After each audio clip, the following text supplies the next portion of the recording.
Bora lá, guerreirinhos! Hoje é dia de falarmos mais um pouquinho de Bleach aqui no canal. Como vocês estão sabendo, eu fiz uma enquete há uns 10 dias e perguntei para vocês se vocês queriam um vídeo fixo de Bleach ou de Naruto aqui no canal até que eu terminasse de analisar essas obras. Vocês então responderam o seguinte: por que não as duas? Foi essa a opção que venceu a enquete, né? Ambas as obras. Então a partir de agora vamos organizar a parada aqui. Começando nesse mês de abril, farei um vídeo de Naruto e um de Bleach por mês. Na real, pode ser mais de um vídeo por mês naqueles casos que eu já expliquei, nos quais o arco é muito grande e aí eu vou ter que dividir a análise em um vídeo na segunda e um na quinta. Dessa forma, hoje eu vou falar de Bleach e semana que vem teremos novamente Naruto aqui no canal pra gente poder organizar as coisas, né? Então após isso, a cada mês o primeiro vídeo do mês vai ser de Bleach e o segundo vai ser de Naruto, beleza? Vamos lá então falar da saga da aparição dos Arrancars. Ou seja, o vídeo de hoje vai até o momento no qual a Orihime é levada para o Eco-Mundo, mais precisamente no capítulo 240. Quando se fala no arco dos Arrancars, é comum ouvirmos por aí que foi a partir daqui que começou a decadência de Bleach. O que é que eu acho acerca dessa alegação? Eu acho que depende do que se quer dizer com decadência. Se a ideia é de que esse arco não é tão bom quanto o da Soul Society, eu concordo em gênero, número e grau. Nesse sentido, é nítida a queda do nível entre ambas as sagas. Só que essa ideia de decadência pode passar a visão de que Bleach ficou ruim depois da Soul Society, e aí eu já não posso concordar. O arco dos Arrancars não é tão bom quanto seu antecessor, mas está muito, mas muito longe de ser ruim. Na verdade, a ideia que essa saga da chegada dos Arrancars me passou foi a de que ela é a saga perfeita para entendermos o que é o Cubo enquanto escritor. Por que eu digo isso? Porque o arco da Soul Society não pode ser tomado como parâmetro, já que foi ali o suposto auge de sua obra. Pelo que dizem, ele nunca mais alcançou aquele nível, então não serve como média de suas capacidades enquanto autor. E também, pelo que dizem, o que vem depois dos Arrancars é bem fraco, ou seja, é o ponto baixo do autor. Também não serve como média. O arco dos Arrancars, por sua vez, tem vários dos méritos do Kubo enquanto escritor e também defeitos visíveis. Então, nesse sentido, talvez ele seja o melhor termômetro do nível desse autor. No geral, esse arco ainda é bem bom. Uma característica que eu adoro no modo de o Kubo escrever seu mangá e que eu já elogiei na primeira saga da obra é que ele leva o tempo dele para estabelecer bem as bases da história que ele quer contar. Não há em Bleach essa maldita pressa que mata muita obra shonen por aí. Ele vai mostrando o que ele precisa aos poucos e vai trabalhando o que quer no seu próprio ritmo. Se alguma coisa fica por desenvolver, nunca é pelo fato de a história ser corrida demais, porque o autor toma cuidado com essas questões. Aqui, o principal exemplo disso que eu falei é o modo como ele lida com os Vizards, ou Wizards, também tem que ver como é que chama isso daí, né? Nessa saga, novamente o Kubo buscou trabalhar com mais de 2 grupos de personagem, tal qual ele fez no arco da Soul Society. Se ali a ideia era de que existia o grupo dos heróis, o grupo dos Shinigami, que eram os antagonistas, e no meio do arco apareceram os verdadeiros vilões da história, aqui o arco começa mostrando o enigmático grupo dos Wizards, que parecem que vão desempenhar o papel de vilões do arco, mas que na verdade ocuparão uma posição que me pareceu bem surpreendente mais lá pro final da saga. Então temos aqui novamente os heróis, e agora os Shinigami fazem parte dos heróis. Temos os vilões, que são os Arrancars, e temos o terceiro grupo, que é o dos Wizards, que aqui são os mentores, mas que estão com seu futuro em aberto. O Kubo foi aqui muito hábil em deixá-los em posição de ambiguidade, para que lá na frente eles possam ainda ser antagonistas ou até vilões, por que não? Então esse arco apresenta essa interessante variação na fórmula mais comum das histórias, nas quais há apenas mocinhos enfrentando bandidos, para não deixar que os maus consigam executar seus planos, né? Então tem o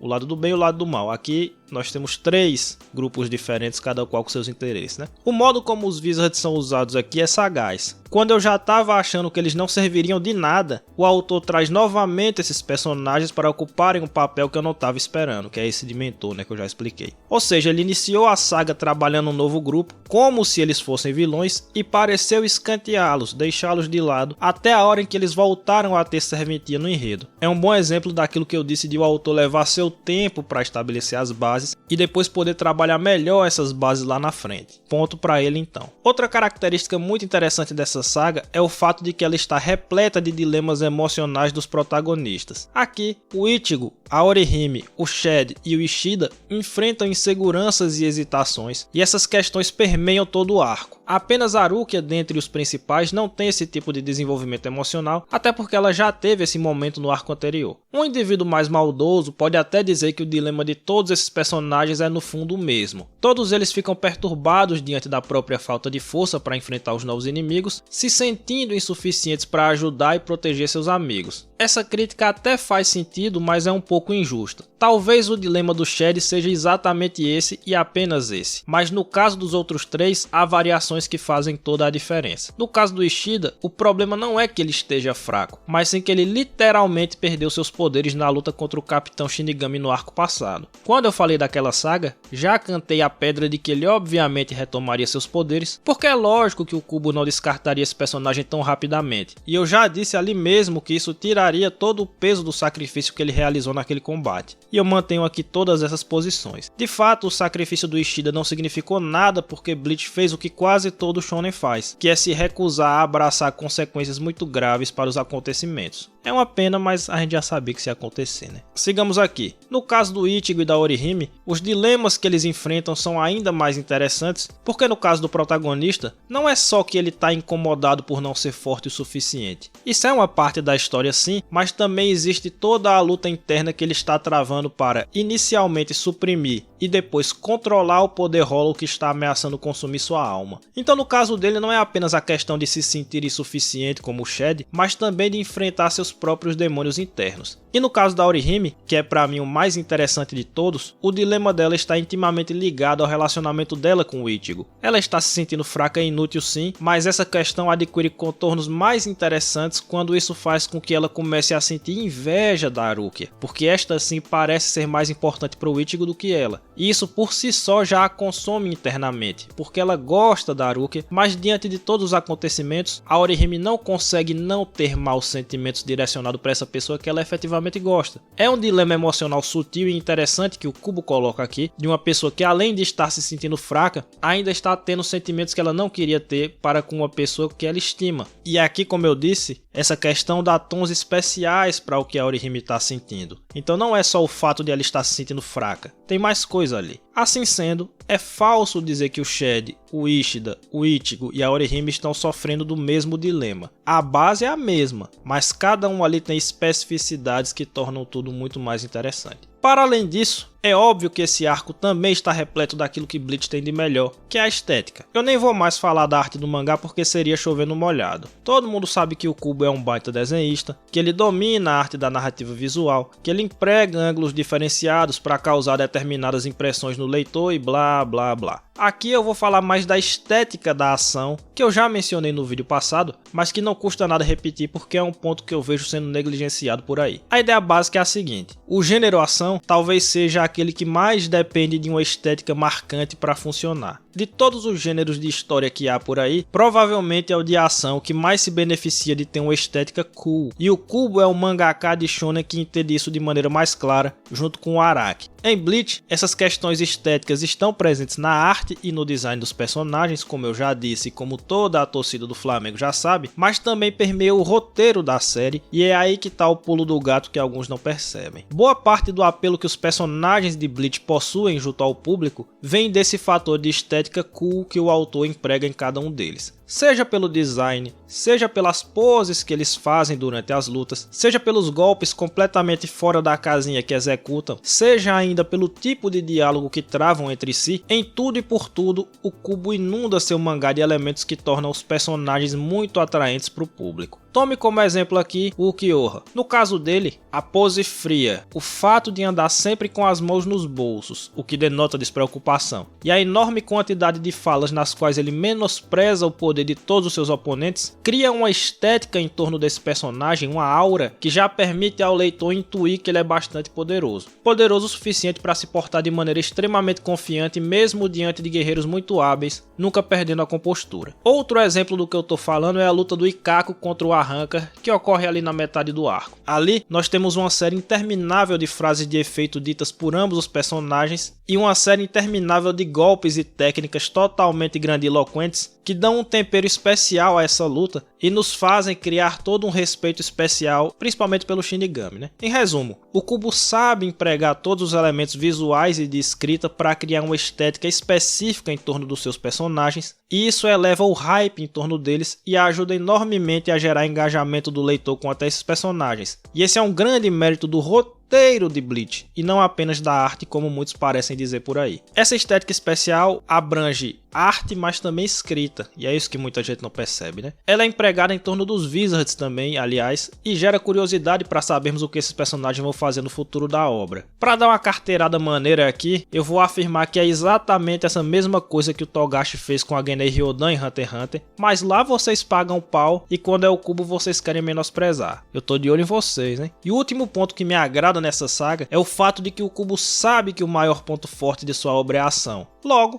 ele enche esse arco de lutas e é assim que tem que ser. Nós temos 3 aparições de Arrancers atacando o mundo dos humanos e em todas elas a chinela canta, com várias lutas bem interessantes que mantêm a tensão do arco sempre alta, até porque em alguns casos parecia mesmo que o mocinho ia morrer, como a luta do Ikako, né? Eu achei que ele fosse realmente morrer. E além de manter a tensão sempre alta, permite que Bleach faça o que sabe fazer de melhor. É sempre positivo quando o autor reconhece seus pontos fortes e aposta nisso. Ter essa autoconsciência evita muito erro de ser cometido em obras de arte. Além do mais, colocar vários combates no arco ajuda a ajustar o ritmo narrativo da saga, já que como o autor não se apressa para fazer nada, como já dissemos antes, sempre há o risco de a história parecer arrastada demais. Então permear o arco com várias lutas de vida ou morte ajuda a afastar essa impressão de que o roteiro tá muito lento e não tá indo para lugar nenhum. Então o Kubo soube compensar uma coisa com outra, né? Ele leva seu tempo para construir suas bases, para mostrar os dilemas dos personagens, etc, etc, mas ele também vai metendo um monte de luta no meio, então uma coisa compensa a outra e fica tudo muito interessante de ler. Esses são os pontos fortes do arco e também do autor. A calma para estabelecer as bases do enredo, a noção da importância da estética para a ação, a grande quantidade de lutas dentro da história mostrando consciência de qual é o ponto forte de seu mangá e por aí vai. Mas há aqui também as limitações do Kubo, que é o que impede essa saga de ser extraordinária, apesar de ela ainda ser boa. Uma acusação muito comum que ouvimos internet afora acerca do arco dos Carrancas é a de que ele é uma cópia da saga da Soul Society. Eu particularmente acho essa uma acusação injusta, porque há diferenças marcantes entre os dois arcos, como por exemplo o modo como o Kubo trabalha essa dinâmica de 3 grupos distintos dentro do enredo. Não é a mesma coisa no arco Soul Society, que adota o formato de conspiração, ou seja, tem heróis e antagonistas, e aí o terceiro grupo surge como uma conspiração, uma traição dentro de um desses grupos, para gerar um terceiro grupo que está contra os dois que já estavam estabelecidos, e o arco dos Carrancas, que vai mais para um caminho de o terceiro grupo adotar uma posição ambivalente em relação aos heróis e os vilões da história. Soul Society também não está assim tão permeado pelos dilemas dos personagens quanto o presente arco e por aí vai. Mas há sim várias semelhanças entre as duas histórias e isso incomoda um pouco porque sim,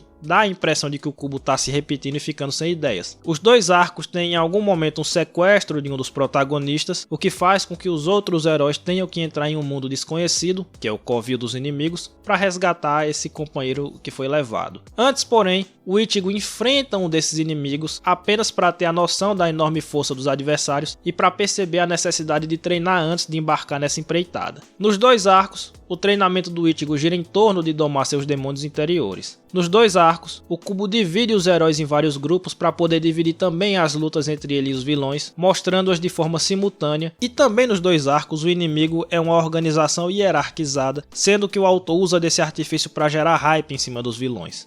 O fulaninho quase matou o herói X, e nós depois descobrimos que o fulaninho não faz parte da classe mais alta de guerreiros dessa organização a que pertence. Então o leitor fica logo apreensivo pensando na força dos maiores inimigos, pensando em quão fortes são esses caras que estão no topo, né? Se o cara que não tá no topo quase matou o herói, imagine quem tá no topo. Então o cara já cria expectativa baseada nesse artifício que o Kubo sempre bota, né? Botou na Soul Society e botou aqui agora. Ou seja, o Kubo repetiu vários truques aqui sim, o que acende um alerta amarelo sobre se ele não bateu no seu teto de criatividade já. Vamos ver como é que o futuro da série vai se desenrolar para podermos bater o martelo quanto a isso, né? Por fim, essa saga sofre daquele que talvez seja o meu maior problema com Bleach até aqui, que é o seguinte. Em alguns momentos, esse mangá me passa a impressão de que ele tá sempre correndo atrás do próprio rabo, sem nunca sair do lugar. O que é que eu quero dizer com isso? Eu quero dizer que o enredo de Bleach tá cheio de coisas que me parecem muito importantes, mas que nunca são usados apropriadamente para gerar frutos efetivos para a história que está sendo contada. Por exemplo, observemos o universo criado pelo Cubo. O universo de Bleach é bastante rico. Há várias classes de personagem, por assim dizer, como os humanos, os Shinigami, os Hollows, os Arrancas, os Wizards e sei lá mais o que diabo. Em algumas dessas classes nós temos subdivisões, então nós temos tipos de Hollow, tipos de Carranca e temos ranks internos tanto no exército de Arranca quanto nos Shinigamis da Soul Society, que por sua vez tem sua própria organização política, que agora nós descobrimos até que tem até um rei, né, na Soul Society e tudo. Além disso, nós temos várias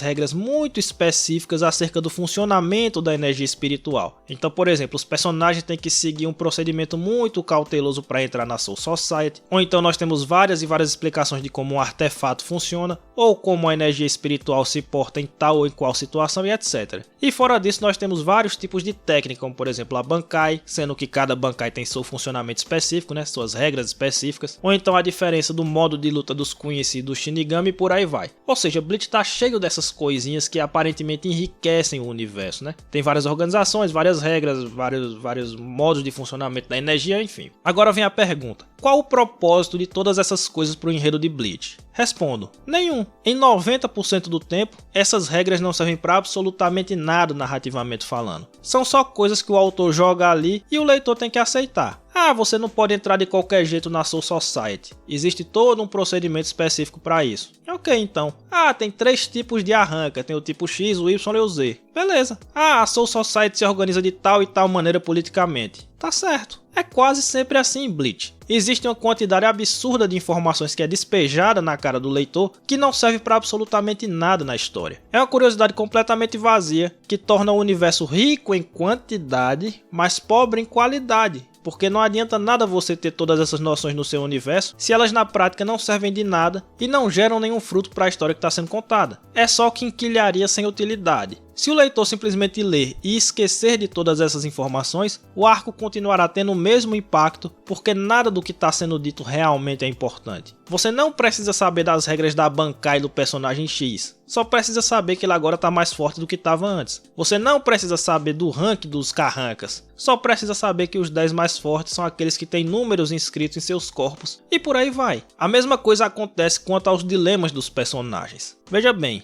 eu elogiei agora há pouco o fato de o arco estar cheio de dilemas emocionais e eu não retiro esses elogios. Mas eu tenho que apontar aqui que na prática essas questões têm pouco impacto no desenvolvimento geral desses mesmos personagens. Vejamos aqui o caso da Orihime, né, que foi o que eu mais gostei. Eu mesmo disse que há questões muito sutis e interessantes ali naquele momento de hesitação dela, e há mesmo. Mas aí vem a questão: isso desencadeou no desenvolvimento da Orihime? Não. A insegurança do Ichigo no arco da Soul Society implicou em seu desenvolvimento? Não. Implicou apenas no aumento de sua força. A Harukia mudou alguma coisa depois de superar sua depressão lá no arco da Soul Society? Não. E por aí vai. Bleach parece trabalhar essas coisas da seguinte forma: o personagem X tem um determinado modo de agir, uma determinada personalidade. Aí esse personagem passa por um episódio traumático que faz com que ele passe a duvidar de si mesmo, mudando seu modo de agir e de pensar. Aí ele passa por todo um processo para superar esse trauma e volta ao que ele era antes, exatamente como ele era antes. Com isso, esses dilemas perdem peso emocional, porque eles parecem apenas um desvio temporário de rota na vida daquele personagem. Ele era de uma forma X, deixou de ser por um tempo, mas logo voltou ao normal, quase como se fosse uma doença. Ele era de uma maneira X, pegou uma gripe e agora está curado da gripe, é meio isso. Não há evolução, não há mudança, não há nada. Isso por si só seria um problema? Não.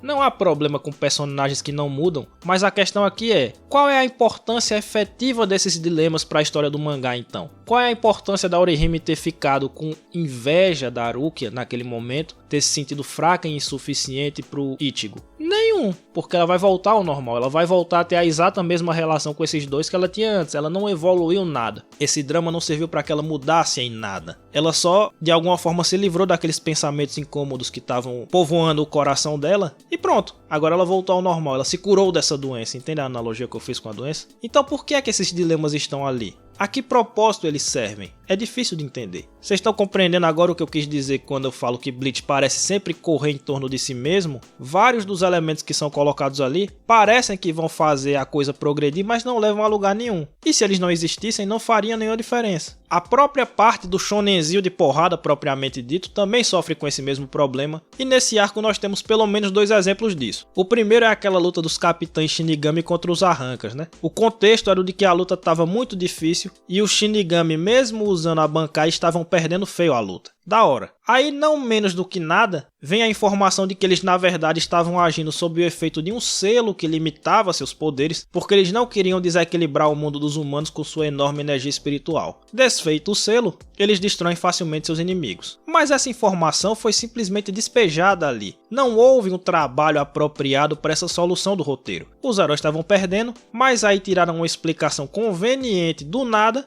e venceram. Ou seja, essa coisa do selo foi mais uma dessas informações aparentemente sem nenhum propósito narrativo que apareceu naquele momento. Essa ideia do selo que limita poderes para não desequilibrar o universo humano é só mais uma coisa que o cubo despeja na sua cara e você tem que dizer amém, como as infinitas explicações inúteis sobre o funcionamento da energia espiritual e essas coisas. Só que aqui essa informação serviu como conveniência de roteiro, então ela é ainda pior do que ser inútil. Ela aqui foi prejudicial mesmo. É escrita preguiçosa, né? Então, do nada a gente descobre, não, existe esse selo aí, existe esse elemento no universo que você não sabia, mas agora você sabe, que limita o poder dos caras, e agora a gente vai remover isso aí e eles vão ganhar a luta. Então, a luta foi só perda de tempo, é isso? É isso. A luta não serviu pra nada. E o outro exemplo disso no arco é o modo como o Ishida recupera seus poderes. Ele tem que esgotar sua energia toda e tomar uma flechada de energia, né, em um ponto muito específico do peito para que isso aconteça. Qual é o sentido disso? Nenhum. É só mais uma regra muito específica, tem que perder toda a energia e tomar uma flechada naquele ângulo certinho. Então é só mais uma regra muito específica daquele mundo que você simplesmente tem que engolir e aceitar que agora o Ishida recuperou seus poderes de graça. É isso. Então o resumo é o seguinte: Bleach tá cheio, repleto, lotado de informações que são colocadas ali e que ou não servem para absolutamente nada, podendo ser facilmente descartadas, e aqui você coloca boa parte dos dilemas dos personagens, ou o que é ainda pior,